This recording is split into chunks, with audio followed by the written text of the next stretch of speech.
प्रेमचंद हिंदी और उर्दू के महानतम भारतीय लेखकों में से एक थे। इनका मूल नाम दनपत राय श्रीवास्तव था।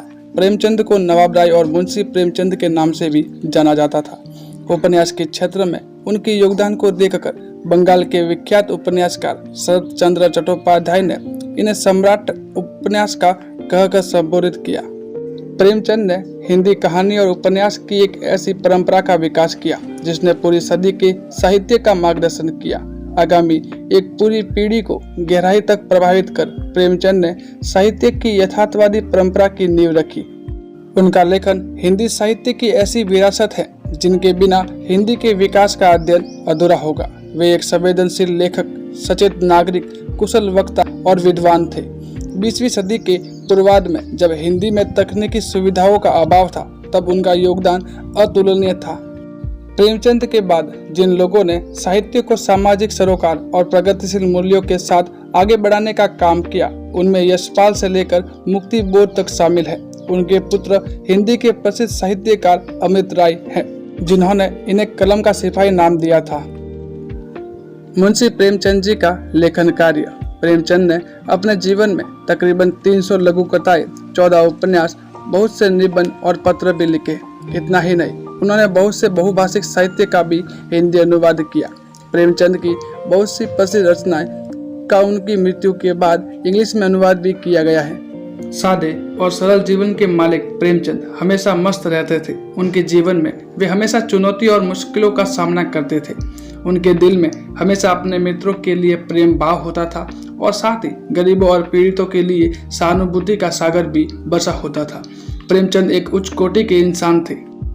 जीवन में न तो उनको कभी सुख चैन का विलास मिला और न ही उनकी इसकी तमन्ना थी। तमाम महापुरुषों की तरह वे भी अपना काम स्वयं करना ही पसंद करते थे। सन 1900 में मुंशी प्रेमचंद को बहरीच के सरकारी जिला स्कूल में असिस्टेंट टीचर का जॉब भी मिल गया, जिसमें उन्हें महीने के 20 रुपए पगार के रूप में मिलते थे। 3 महीने बाद उनका स्थानांतरण प्रतापगढ़ की जिला स्कूल में हुआ। वहां वे एडमिनिस्ट्रेशन के बंगले में रहते थे और उनके बेटे को पढ़ाते थे। दनपत राय ने अपना पहला लेख नवाब राय के नाम से लिखा। उनका पहला लघु उपन्यास असरार ए माबिद था, जिसमें उन्होंने मंदिरों में पुजारियों द्वारा की जा रही लूटपाट और महिलाओं के साथ किए जा रहे शारीरिक शोषण के बारे में बताया। उनके सारे लेख और उपन्यास 8 अक्टूबर 1903 से 1905 तक बनारस पर आधारित उर्दू साप्ताहिक आवाज़े खल्प में प्रकाशित किए जाते थे। प्रेमचंद के नाम से उनकी पहली कहानी जमाना पत्रिका में दिसंबर 1910 में प्रकाशित हुई। इस कहानी का नाम बड़े घर की बेटी था। अपने लेखन काल में प्रेमचंद ने सैकड़ों कहानियां लिखी। उन्होंने हिंदी लेखन में यथार्थवाद की शुरुआत की। उनकी रचनाओं में हमें कई रंग देखने को मिलते हैं। मुख्य रूप से प्रेमचंद ने तत्कालीन सामाजिक परिस्थितियों का सजीव वर्णन अपने साहित्यिक रचना के माध्यम से किया। उनकी रचनाओं में हमें तत्कालीन दलित समाज, स्त्री दशा और समाज में व्याप्त विसंगतियों का दर्शन प्रत्यक्ष रूप से देखने को मिलता है। प्रेमचंद ने 1901 में उपन्यास लिखना शुरू किया और कहानी 1907 से लिखने लगे। उर्दू में नवाब राय के नाम से वे लिखते थे। स्वतंत्रता संग्राम के दिनों में लिखी गई उनकी कहानी सोजे वतन 1910 में जब्त की गई। उनके बाद अंग्रेजों के उत्पीड़न के कारण वे प्रेमचंद नाम से लिखने लगे। 1923 में उन्होंने सरस्वती प्रेस की स्थापना की और 1930 में हंस का प्रकाशन शुरू किया। इन्होंने मर्यादा, हंस, जागरण और माधुरी जैसी प्रतिष्ठित पत्रिकाओं का संपादन किया।